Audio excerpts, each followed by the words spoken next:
একবার এক শয়তানের সাথে হজরত মুসা আলিহিসাল্লামের সাক্ষাৎ হলো।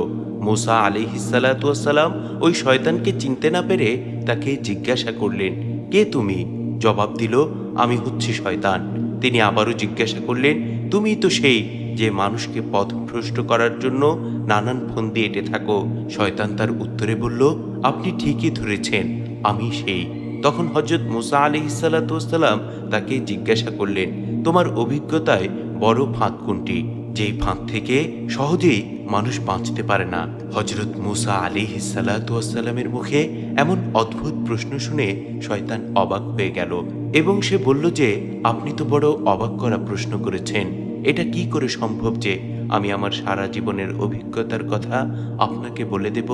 তখন হজরত মুসা আলিহিসাল্লাম তাকে অনেক পীড়াপিড়ি করল। তিনি বারবার তার কাছে এই বিষয়টি জানতে চাইলেন। মুসা আলিহিসাল্লামের অনেক পীড়াপিড়ির কারণে অবশেষে শয়তান বলতে বাধ্য হলো। সে বলল যে, আমার অভিজ্ঞতার সার নির্যাস তিনটি বিষয়, অর্থাৎ আমি মানুষকে অনেকভাবে ফাঁদে ফেলি, তবে তিনটি পদ্ধতি আমি অবলম্বন করে থাকি। প্রথম বিষয়টি হলো, যদি আপনি কখনো আল্লাহর রাস্তায় দান সৎকা করার নিয়ত করে থাকেন, তাহলে তা সাথে সাথে পূরণ করে ফেলবেন। কেননা শয়তান সর্বদা সচেষ্ট থাকে যে বান্দা যখন নেক নিয়ত করে তখন তার নিয়তকে ভুলিয়ে দেয়া, আর শয়তান যাকে ভুলিয়ে দেয় তার আর কোনো কিছুই মনে থাকে না। বান্দা ভুলে যায় যে আদৌ কোনো নিয়ত করেছিলাম কিনা। শয়তানের সর্বপ্রথম চেষ্টাই থাকে যে বান্দা যেন কোনোভাবেই নেক কাজের নিয়ত না করতে পারে। কেননা মুসলিম শরীফের 233 নম্বর হাদিসে আল্লাহ রসুল সাল্লাল্লাহু আলাইহি ওয়াসাল্লাম ইরশাদ করেন, যে ব্যক্তি নেক কাজের নিয়ত করবে, আল্লাহ সুবহানাহু ওয়া তাআলা ওই ব্যক্তিকে সাথে সাথে একটি সওয়াব দান করবেন। আর নিয়ত করার পর যে ব্যক্তি তা সম্পন্ন করবে, আল্লাহ সুবহানাহু ওয়া তাআলা তাকে 10 থেকে 700 পর্যন্ত সওয়াব দান করবেন। সুবহানাল্লাহ, সুবহানাল্লাহি ওয়া বিহামদিহি, সুবহানাল্লাহিল আযীম। এজন্য শয়তান সর্বদা সচেষ্ট থাকে যে বান্দা যেন কোনোভাবেই নেক কাজের নিয়ত না করতে পারে, আর যদি সে করেও ফেলে তাহলে কোনোভাবেই যেন তা পরিপূর্ণ না করতে পারে। এটাই হচ্ছে শয়তানের প্রথম ফাঁদ।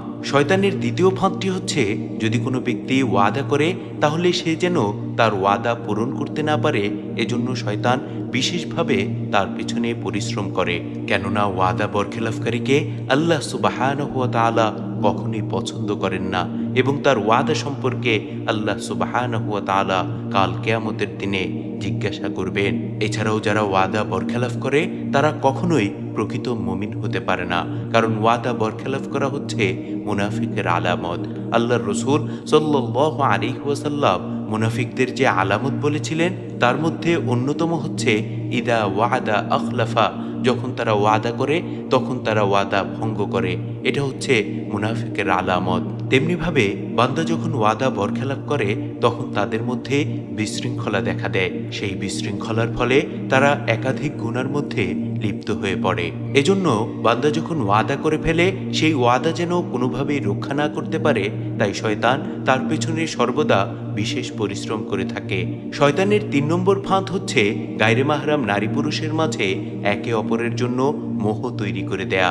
এজন্য যখন কোনো গায়রে মাহরাম নারী পুরুষ একান্তে মিলিত হয় তখন পুরুষের মাঝে নারীর জন্য এবং নারীর মাঝে পুরুষের জন্য আকর্ষণ সৃষ্টি করে শয়তান। সেই আকর্ষণকে কেন্দ্র করে তারা উভয়ই গুনাহের কাজে লিপ্ত হয়ে পড়ে। এজন্য রাসূল আকরাম সাল্লাল্লাহু আলাইহি ওয়াসাল্লাম আমাদেরকে সতর্ক করেছেন যে আমরা যেন গায়রে মাহরাম নারী পুরুষ একান্ত মিলিত না হই। যদি আমরা মিলিত হই তাহলে আমাদের তৃতীয় সঙ্গী হবে শয়তান, যে কিনা আমাদেরকে প্ররোচনা দিয়ে গুনাহের কাজে লিপ্ত করে ফেলবে। নাউজুবিল্লাহ। এজন্য আমাদের প্রত্যেকের শয়তানের ফাঁদ থেকে সতর্ক থাকা উচিত। শয়তানের ফাঁদগুলোকে চিহ্নিত করে তা থেকে বেঁচে থাকা উচিত। যদি আমরা শয়তানের ফাঁদ থেকে বাঁচতে না পারি তাহলে অবশ্যই আমরা গুনাহের কাজে লিপ্ত হয়ে যাব। আর যদি গুনাহের কাজে লিপ্ত হয়ে যাই তাহলে আল্লাহ সুবহানাহু ওয়া তাআলার ধরপাকড় থেকে, তার আযাব ও গজব থেকে আমরা মুক্তি লাভ করতে পারবো না।